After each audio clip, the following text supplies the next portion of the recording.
From the Evening Standard in London, I'm David Marsland, and this is The Leader.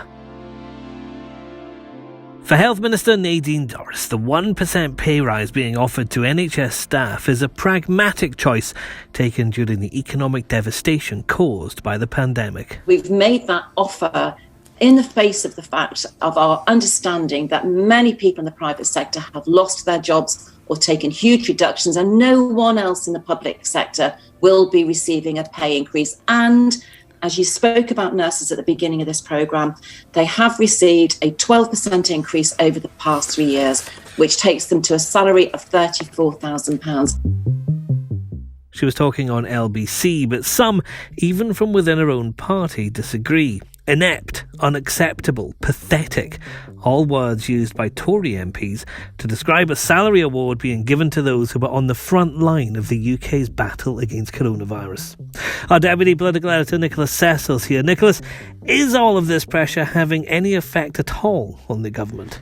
I think the government will think very hard about this. This morning we had a number of Conservative MPs who came out to express their very deep concerns about the proposed 1% pay rise. Interestingly, we had Dr Dan Poulter, who's a doctor working on the front line in central London, also a former health minister.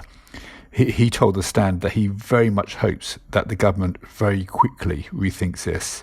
He says that there's a strong moral case for reconsidering the pay proposal, and also a strong economic case, because if you offer below inflationary pay settlements, you get more nurses going to work for agencies, and then that pushes up the bill in the long term for the NHS. We had another MP, Andrew Percy, who said the proposal was unacceptable and he wants ministers to act to provide a more generous award.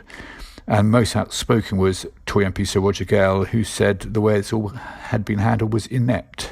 But as Nadine Dorries appeared to be suggesting this morning, all of this money has to come from somewhere. If you're giving pay rises to people, that has to come out of a pot. Britain's pot right now isn't very big, is it? I mean, that was made very clear by Rishi Sunak in the budget this week. So where is the cash going to come from if there are pay rises? Yes, Britain's public finances are shattered. The government has had to borrow hundreds of billions of pounds to deal with the pandemic and to protect jobs and thousands of firms, businesses up and down the country.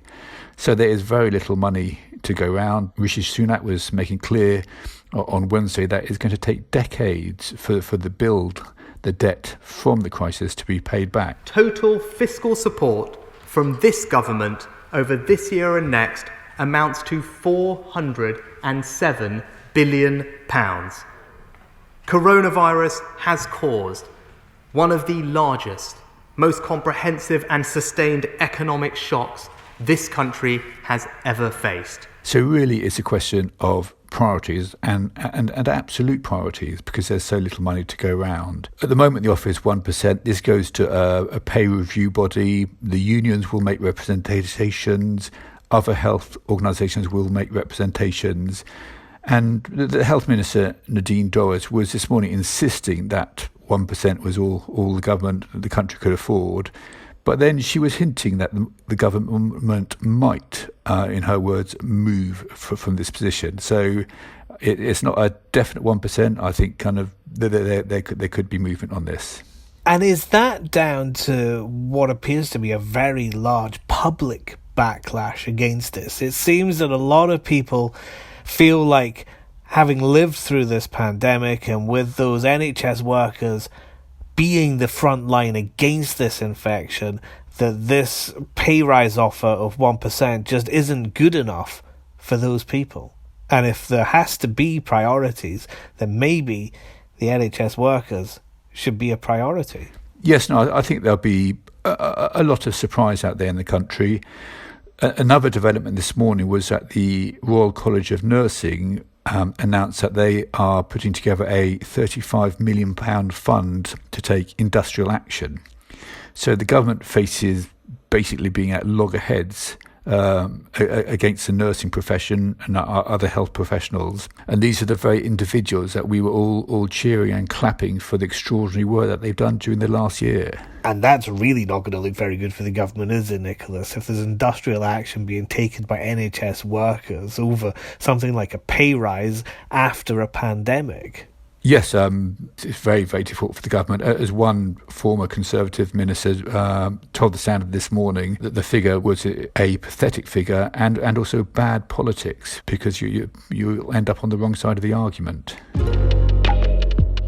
We have more on this story in the Evening Standard newspaper or online at standard.co.uk. And that's the Leader podcast for this week. Join us again at 4 p.m. on Monday. Subscribe right now to make sure you don't miss out.